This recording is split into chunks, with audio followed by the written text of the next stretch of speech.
Hello everyone, I hope you're all doing well. I bring you true ghost stories that have happened in people's real lives. This particular story really gave me chills, so I selected it to share with you today. Now, the person who shared this incident with me doesn't want their name or identity to be revealed, so I won't mention their name or the hospital where they worked.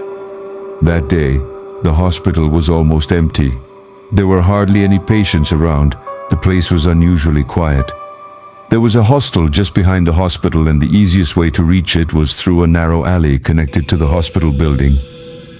While walking down the alley, suddenly she noticed a man on the right side. He was wearing a lungi, holding something, crying uncontrollably. "And his feet," he said. "I brought her a long time ago. The hospital said a doctor would come. Please save her." Hearing this, the doctor felt uneasy but still followed the man. After walking a bit, the man opened the door of an ICU room and said, "Doctor, please go inside." The doctor entered the room. The doctor asked, "What are you people doing inside? Where's the patient? Let me see." The woman inside was crying and pleading with the doctor to help. And that man, the same man who had brought him there, just stood silently for a moment and then completely vanished. The doctor was left speechless.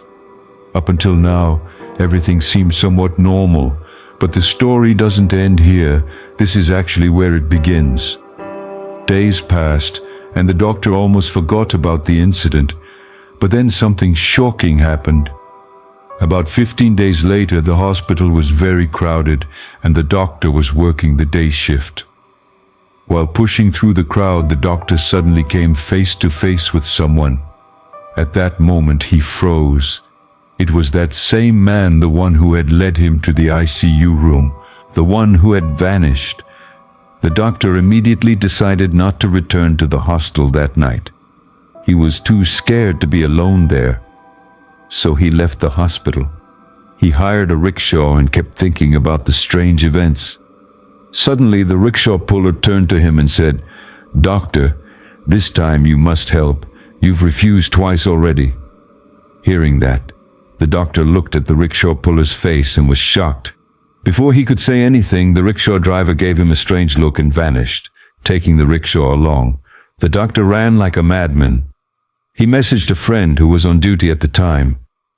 He quickly reached the hospital and told his friend he needed one shot of something. At that moment, the doctor realized that this man had been trying to contact him repeatedly for help. The doctor then asked his friend about the address the man had mentioned. His friend replied that it was a village. As soon as the doctor reached the village, a woman greeted him and said, "Hello, doctor, come in, please sit." The doctor replied, "No, that's okay. You are." The woman said, "Actually, there were a lot of problems, and suddenly my husband died." She went on to share her sorrow. Her husband had left her. They lived in terrible poverty. Now the doctor understood why the man's spirit kept trying to contact him. It was for help, for his child and wife. That woman now works as a housemaid, and she recently told the doctor that she receives Rs 5,000 every month from an unknown source. The doctor himself admitted that he doesn't know from where that money comes.